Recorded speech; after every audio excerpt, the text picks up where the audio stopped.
नमस्कार मित्र हो. पीयू मराठी या यूट्यूब चॅनलमध्ये आपले मनापासून स्वागत. आज आपण एक छोटीशी दारिद्र्याची वारसा नावाची कथा आपण ऐकणार आहोत. कथेचे लेखक प्रतीक विजय उकले. दारिद्र्याचा वारसा.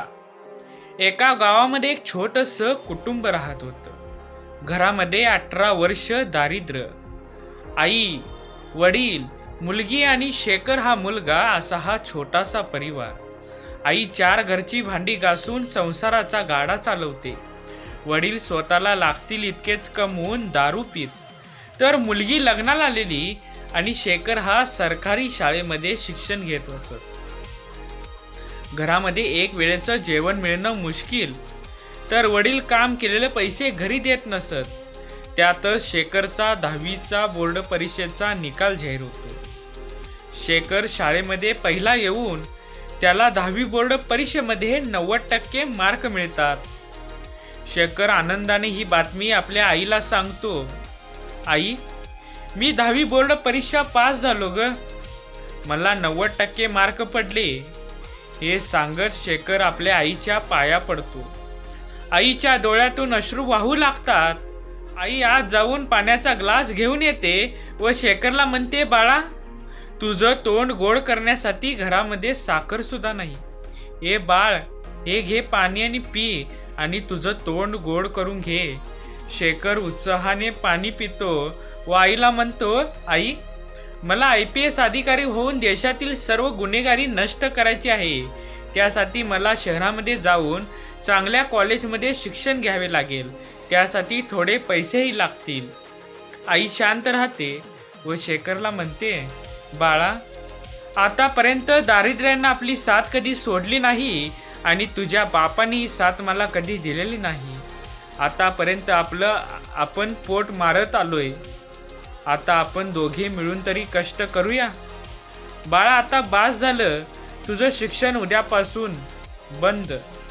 माझ्याबरोबर शेतामध्ये कामाला यायचे. आपल्याला 4 पैसे कमवून तुझ्या बहिणीचं लग्न करायचं आहे. आता शेखरकडे दुसरा पर्याय नसतो. दुसऱ्या दिवसापासून शेखर शेतामध्ये कामाला जाऊ लागला. त्यातच शेखरचं IPS होण्याचं स्वप्न मोडतं. शेखरचा शेतात जाण्याचा रोजचा क्रम चालू होतो. असंच बघता बघता 6 महिने निघून जातात. शेखरलाही 4 पैसे मिळू लागले. अचानक एक दिवशी रात्रीच्या वेळेला शेखर शेतामधून घरी जात असतो.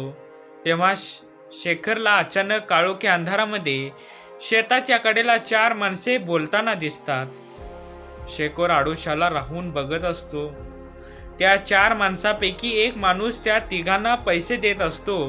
तेव्हा शेखर आश्चर्यचकित होतो व शेखर विचार करू लागतो, ही दोघे तर गावच्या कट्ट्यावर दिवसभर बसून असतात. ही तर काहीच काम करत नाहीत, तरी त्यांना इतके पैसे का दिले जातात?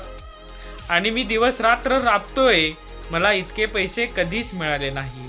आणि हा विचार करत शेखर घरी निघून जातो. दुसऱ्या दिवशी पण शेखरच्या मनात हाच विचार चालू असतो. शेखर त्या तिघांना जाऊन भेटतो. पुढे त्या तिघांबरोबर शेखरशी चांगलीच मैत्री होते. पुढे त्या तिघांबरोबर शेखर खून, दरोडे, चोऱ्या करून पैसे मिळवू लागतो. त्याच पैशांमध्ये शेखरच्या घरी सुखाचे दिवस नांदू लागतात. पुढे शेखर आपल्या बहिणीचं लग्न मोठ्या थाटामाटात लावून देतो. आता शेखरची घरात सुखाचे दिवस नांदू लागतात. पुढे 5 ते 6 वर्षांनी शेखरला मोठी खुनाची सुपारी मिळते आणि त्याच खुनाच्या नादात शेखर पोलिसांच्या हाती सापडतो व शेखरला जन्मठेपेची शिक्षा मिळते. त्या शेखरने वयाच्या 15व्या वर्षी IPS अधिकारी होऊन देशातील सर्व गुन्हेगारी नष्ट करायची स्वप्ने पाहिलेला असतो. तो शेखर आज गुन्हेगारी क्षेत्रामध्ये जाऊन स्वतःचं आयुष्य संपून टाकतो. अशाच नवनवीन व्हिडिओसाठी मित्र हो, पीयू मराठी या यूट्यूब चॅनलला सबस्क्राईब करा, लाईक करा आणि व्हिडिओ इतरांपर्यंत नक्की पोहोचवा.